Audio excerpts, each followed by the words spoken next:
নমস্কাৰ কলাগুৰু বিষ্ণু প্ৰসাদ ৰাভা অসমৰ এনেকুৱা এজন ব্যক্তি নাই কিজানি যিজনে বিষ্ণু প্ৰসাদ ৰাভাৰ নাম শুনা নাই অসমৰ মহান ব্যক্তিসকলৰ ভিতৰত মহাপুৰুষ শ্ৰীমন্ত শংকৰদেৱ আৰু মহাপুৰুষ মাধৱদেৱৰ পিছতে কলাগুৰু বিষ্ণু প্ৰসাদ ৰাভাৰ নামটো সকলোৰে মনলৈ আহে আজি সেই মহান ব্যক্তিজনৰে জীৱনৰ চমু আলোকপাত কৰিবলৈ লৈছো চেনেলটি যদি সাবস্ক্ৰাইব কৰা নাই সাবস্ক্ৰাইব কৰি ল'ব যদি ফেসবুকত চাই আছে পেজটি ফলো কৰিব লগতে লাইক শেয়াৰ আৰু কমেন্ট কৰিবলৈ নাপাহৰিব বিষ্ণু প্ৰসাদ ৰাভা এটা সংগ্ৰামী সত্তাৰ নাম বিষ্ণু প্ৰসাদ ৰাভা এজন সাহিত্যিকৰ নাম বিষ্ণু প্ৰসাদ ৰাভা এজন কবিৰ নাম বিষ্ণু প্ৰসাদ ৰাভা এজন নাট্যকাৰৰ নাম বিষ্ণু প্ৰসাদ ৰাভা এজন সংগীতজ্ঞৰ নাম বিষ্ণু প্ৰসাদ ৰাভা এজন নৃত্যবিদৰ নাম বিষ্ণু প্ৰসাদ ৰাভা এজন অভিনেতাৰ নাম বিষ্ণু প্ৰসাদ ৰাভা এজন চিত্ৰকৰৰ নাম বিষ্ণু প্ৰসাদ ৰাভা এজন স্বাধীনতা সংগ্ৰামীৰ নাম বিষ্ণু প্ৰসাদ ৰাভা এজন প্ৰাক্তন বিধায়কৰ নাম তেনে এজন মহান ব্যক্তিৰ জন্ম হৈছিল ইংৰাজী 1909 চনৰ 31 জানুৱাৰী তাৰিখে বৰ্তমানৰ বাংলাদেশ ঢাকাত তেতিয়া বাংলাদেশ ভাৰতৰে অংশ আছিল তেখেতৰ দেউতাকৰ নাম আছিল গোপাল চন্দ্ৰ ৰাভা আৰু মাকৰ নাম গেথিৱালা ৰাভা গোপাল চন্দ্ৰ ৰাভা ব্ৰিটিছ সেনাৰ এজন উচ্চপদস্থ বিষয়া আছিল লগতে ব্ৰিটিছ সেনাই গোপাল চন্দ্ৰ ৰাভাক ৰায়বাহাদুৰ উপাধি প্ৰদান কৰিছিল আৰু পিছত গৈ তেওঁ বেংগলৰ গভৰ্ণৰৰ এডিচিও হৈছিল বিষ্ণু প্ৰসাদ ৰাভাৰ দেউতাক যিহেতু সেনাবাহিনীত চাকৰি কৰিছিল গতিকে তেওঁ সেনা বিভাগৰ বিদ্যালয়তে প্ৰথম শিক্ষা গ্ৰহণ আৰম্ভ কৰিছিল কিন্তু হাইস্কুলত পঢ়ি থকা সময়খিনিতে দেউতাকৰ মৃত্যু হোৱা হেতুকে বিষ্ণু প্ৰসাদ ৰাভাই তেজপুৰত থাকিবলৈ লয় তাৰ পৰাই তেখেতে 1926 চনত তেজপুৰ চৰকাৰী উচ্চতৰ মাধ্যমিক বিদ্যালয়ৰ পৰা হাইস্কুল শিক্ষান্ত পৰীক্ষাত উত্তীৰ্ণ হয় তেওঁ জিলাৰ ভিতৰতে প্ৰথম হৈ পাছ কৰিছিল যাৰ বাবে তেওঁ কুইন এম্প্ৰেছ পদক প্ৰদান কৰিছিল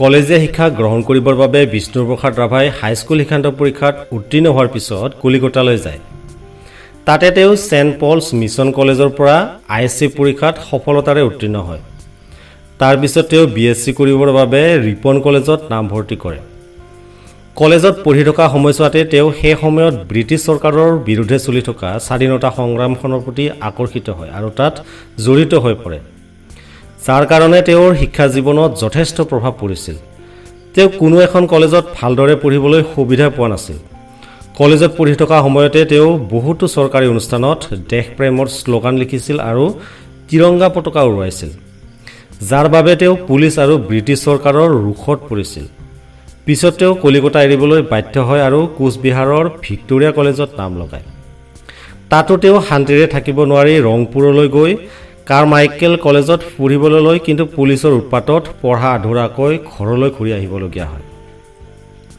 কলেজত পঢ়ি থকা দিনৰ পৰাই বিষ্ণু প্ৰসাদ ৰাভাই বিভিন্ন ধৰণৰ প্ৰবন্ধ গল্প কবিতা আদি লিখিবলৈ আৰম্ভ কৰিছিল বিশেষকৈ তেওঁ বহুতো অসমীয়া আলোচনীত নিজৰ লেখাসমূহ প্ৰচাৰ কৰিছিল কলেজত পঢ়ি থকা সময়ছোৱাতে তেওঁ মাধৱ চন্দ্ৰ বেজবৰুৱাৰ দ্বাৰা সম্পাদিত বাহী আলোচনীত চিত্ৰ লিখা শিতানটো পৰিচালনা কৰিছিল বিষ্ণু প্ৰসাদ ৰাভাই বহুতো গল্প প্ৰবন্ধ উপন্যাস লিখি থৈ গৈছে লগতে যথেষ্ট সংখ্যক গীত আৰু কবিতাও ৰচনা কৰি থৈ গৈছে অসমীয়া সাহিত্যত তেখেতৰ অৱদান অপৰিসীম তেখেতে লিখা প্ৰবন্ধসমূহ হৈছে অসমীয়া কৃষ্টিৰ চমু আৱাস অতীত অসম মুক্তিদেউল আদি তেখেতৰ উপন্যাস সোণপাহি আৰু মিচিং কণাই তেখেতে কেঙুনি ৰেঙনি নামৰ এখন সুন্দৰ নাটক লিখি থৈ গৈছে তেখেতে লিখা গল্পসমূহ হৈছে 20 বছৰ জেইল মামীৰ হাৰ জাল কেছ হিয়াৰপুং ইত্যাদি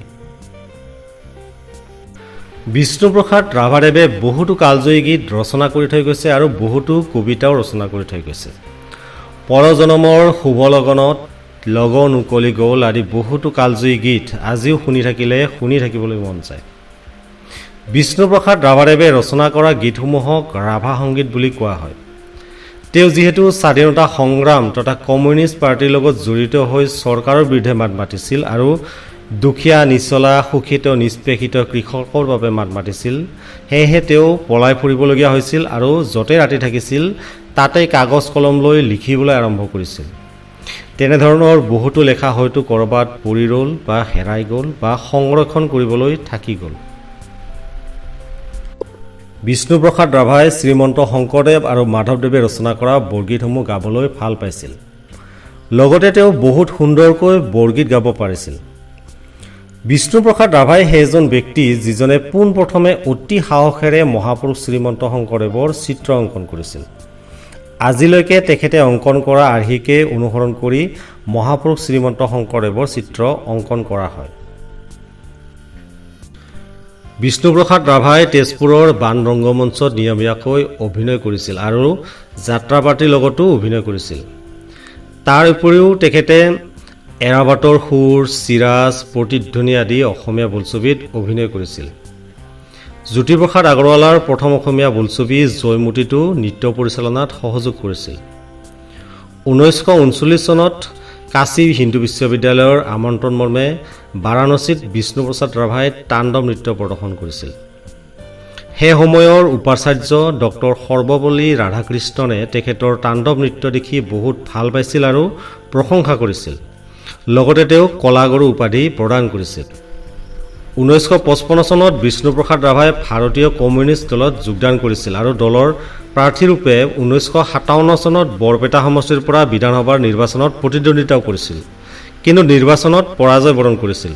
পিছত আকৌ কেইবছৰমান পিছত তেজপুৰ বিধানসভা সমষ্টিৰ পৰা প্ৰতিদ্বন্দ্বিতা কৰি বিধায়ক হয়।